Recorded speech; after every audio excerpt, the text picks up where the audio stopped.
Hoje é o dia mais feliz da minha vida, agradeço estar aqui com a Giovana. A gente casou, ó, Finalmente. depois de enrolar. 3 anos. A gente casou, então hoje só tenho a agradecer por isso, né? Nem tem o que falar. Vamos falar hoje sobre a vingança, pessoal. E pode ir lendo, porque é um tema bem complexo assim, mas vai lendo. A vingança é o último vestígio abandonado pelos costumes bárbaros, que tende a se apagar no meio dos homens. Ela é, como o duelo, um dos últimos vestígios desses costumes selvagens sobre os quais se debatia a humanidade, no início da era cristã.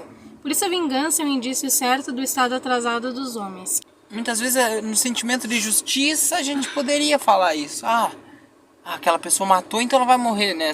É justiça, poderia fazer isso. Cortar a mão do ladrão, é justiça. Só que vem falar que, na verdade, nós como espírita, como cristãos, a gente não deve se basear só na justiça, porque Jesus não se baseou nisso, né? Ele se baseou no amor, né? Na benevolência, em aceitar.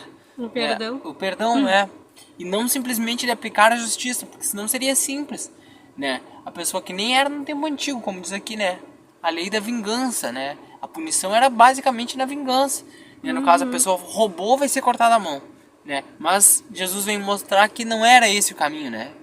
Muitas pessoas podem até questionar isso, né? Ou pensar nisso. Mas como a gente fala, pensar é uma coisa, né? Agora você agir é diferente. Porque o pensamento vem muito, né? Tem estudos, até como uma vez eu falei pra gente, eu não lembro que é o certo, mas por dia a gente pensa 60 milhões de...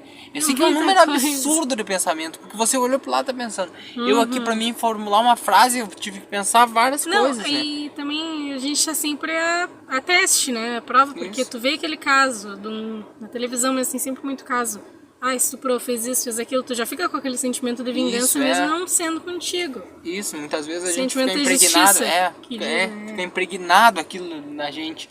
O que é, na verdade, justo, né? Que poderia falar, é justo, mas que a gente deve confiar em Deus, né? Saber que aquele pensamento que vem, muitas vezes, ele não é o melhor pensamento, que a gente deve baixar a cabeça, pensar, pode até sentir, poderia falar raiva, né? Nesses casos, né, que a gente vê, mas ter a confiança em Deus de que ele tá no leme, né?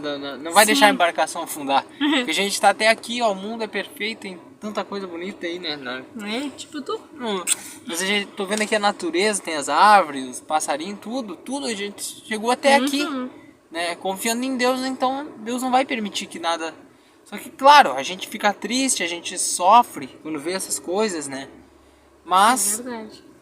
Por que nem as doenças, né? Eu até teve um estudo que eu falei sobre a pandemia. Ninguém queria que a pandemia tivesse acontecido. Mas se Deus quis a pandemia, quem é nós pra julgar, né? Se Deus quis aquilo, muitas vezes a gente vê no sofrimento, a gente não imagina, né? A chave daquilo que vai acontecer. Já tive até casos na família de doença que vê que... você pensa, né? Que dificuldade aquilo ali. E daqui a pouco passa uns anos você vê que aquela alma ali tá melhorando, né? Que aquele espírito ali... Temos um bom exemplo. Que você não podia até acreditar, que acha que... mas não era melhor... Porque imagina, tem doenças que muitas pessoas falam, preferia morrer do que ficar, né, numa cama, preferia do que, né? E você vê que Deus agiu naquelas pessoas ali, ó, né? Especificamente tá falando. E pra mudar a vida da pessoa, o espírito, porque pra Deus não importa a doença que você vai ter aqui hoje ou amanhã. O que importa é a alma, que é eterna, né? E eu acho que é isso, né? Um grande abraço, fiquem com Deus. Quer falar alguma coisa?